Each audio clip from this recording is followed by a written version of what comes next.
इतिहासाच्या पानामध्ये काही नावं अशी असतात ज्यांचा आवाज काळाच्या गोंधळात हरवून जातो, पण ज्यांच्या रक्ताशिवाय इतिहास पूर्णच होऊ शकत नाही. आज आपण जाणून घेणार आहोत भोसले घराण्यातील त्या पराक्रमी सिंहाची कथा, ज्याने इतिहासाने फारसं स्थान दिलं नाही, पण ज्यांच्या बलिदानामुळे पुढे हिंदवी स्वराज्याचा मार्ग आणखी प्रखर झाला.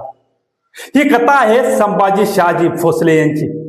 होय, हे तेच संभाजीराजे शहाजी संभाजीराजे भोसले यांचे थोरले पुत्र आणि छत्रपती शिवाजी महाराज यांचे थोरले बंधू.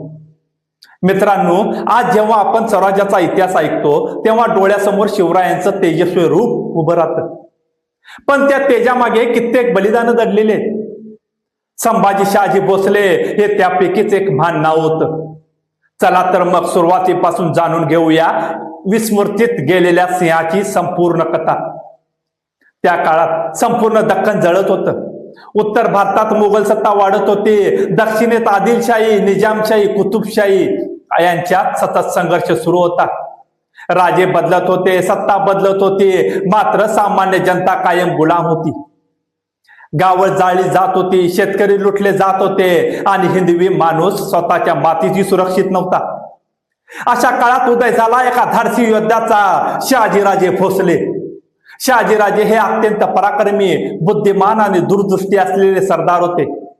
त्यांनी निजामशाही, आदिलशाही अशा अनेक सत्तांमध्ये काम केलं, पण त्यांच्या मनात एक कायम स्वप्न होतं, स्वतःचं स्वतंत्र राज्य. यांचं शहाजीराजांच्या घरात जन्म झाला. संभाजीराजांचा जन्म अंदाजे इसवी सन 1623 मध्ये झाला असं मानलं जातं. त्यांची आई होत्या जिजाबाई साहेब. होय, ज्या जिजाऊंनी पुढे शिवरायांना घडवलं, त्या जिजाऊंच्या संस्कारामध्ये संभाजीराजे वाढले होते. लहानपणापासून त्यांच्या शौर्य स्पष्ट दिसत होतं. खेळण्यातही त्यांना तलवार, घोडा आणि युद्ध यांचंच आकर्षण होतं. जिजाऊ यांना रामायण, महाभारत, महाराणा प्रताप यांच्या कथा सांगायच्या आणि त्या कथा ऐकताना संभाजीराजांच्या डोळ्यात ज्वाला पेटायची. शहाजीराजांनी आपल्या मुलांना फक्त राजपुत्र म्हणून नाही तर एक योद्धा म्हणून घडवलं. लहान वयाचं संभाजीराजांना युद्धकलेचं कठोर प्रशिक्षण दिलं गेलं. घोडेस्वारी, तलवारबाजी, धनुर्विद्या, भाला, रणनीती सगळ्यात ते पारंगत झाले. इतिहासात उल्लेख येतो की संभाजीराजे अत्यंत शूर आणि निर्भीड होते. रणांगणात ते वाघासारखे लढायचे. त्या काळात शहाजीराजांना दक्षिण भारतात, विशेषतः कर्नाटक भागात मोठी जागीरदार मिळाली होती. बेंगलोर आणि आसपासच्या प्रदेशात त्यांचा प्रभाव वाढत होता. संभाजीराजे आपल्या वडिलांसोबत मोहिमामध्ये सहभागी होऊ लागले. युद्धीचा प्रत्यक्ष अनुभव त्यांनी लहान वयातच घेतला. मित्रांनो, आज आपण शिवाजी महाराजांच्या गनिमी काव्याबद्दल ऐकतो, पण त्या रणनीतीची पहिली बीज भोसले घराण्यात आधीपासूनच होती.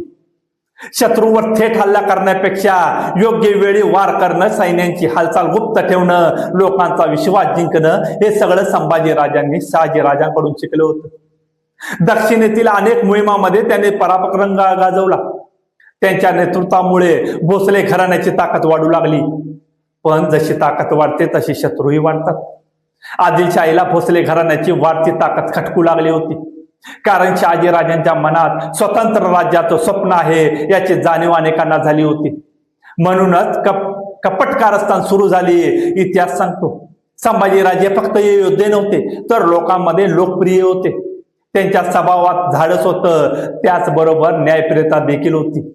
सैनिक त्यांच्यावर जीवाबाद प्रेम करायचे, कारण ते फक्त आदेश देणारे राजपुत्र नव्हते, ते सैनिकासोबत रणांगणात उतरून लढणारे सेनानी होते.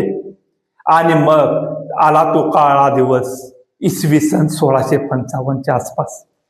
कर्नाटकातील कनकगिरी मोहिमेदरम्यान संभाजीराजांवर अचानक हल्ला करण्यात आला. काही इतिहासकारांच्या मते हा सरळ युद्ध नव्हतं, हा एक नियोजित विश्वासघात होता.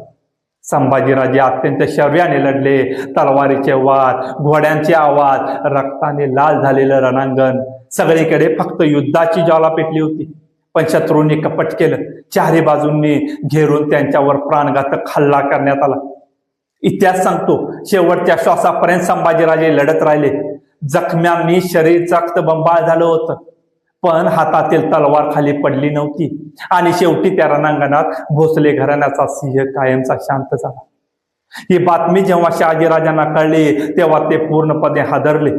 जिजाऊंच्यावर दुःखाचा डोंगर कोसळला. आणि लहान वयातील शिवाजीराजांनी पहिल्यांदा जळून पाहिलं परकीय स्वतःच खरं रूप, विश्वासघात, कपट आणि स्वाभिमानी मराठ्यांचा अपमान. असं म्हणतात संभाजीराजांच्या मृत्यूनंतर शिवरायांच्या मनातील स्वराज्याची ज्वाला आणखी भडकली. कारण त्यांना समजलं होतं जोपर्यंत स्वतःचं राज्य निर्माण होत नाही तो त्यांचं रक्त असंच सांडत राहणार. आणि मग पुढे इतिहासाने पाहिलं तो शिवबा राजा पुढे छत्रपती शिवाजी महाराज झाले. मित्रांनो, स्वराज्य एका दिवसात उभं राहिलं नव्हतं. त्यामागे हजारो बलिदानं होती. आणि त्या बलिदानामध्ये संभाजी शहाजी भोसले हे नाव अत्यंत अभिमानानं घेतलं पाहिजे. कारण त्यांनी स्वतःचं आयुष्य गमावलं नाही तर भोसले घराण्याचं रक्तातलं स्वाभिमान जिवंत ठेवला. आज इतिहास त्यांच्याबद्दल कमी बोलतो, पण जेव्हा जेव्हा स्वराज्याचा जयघोष होईल तेव्हा त्यांचा आवाज संभाजीराजांचं रक्त ही गरजच असेल.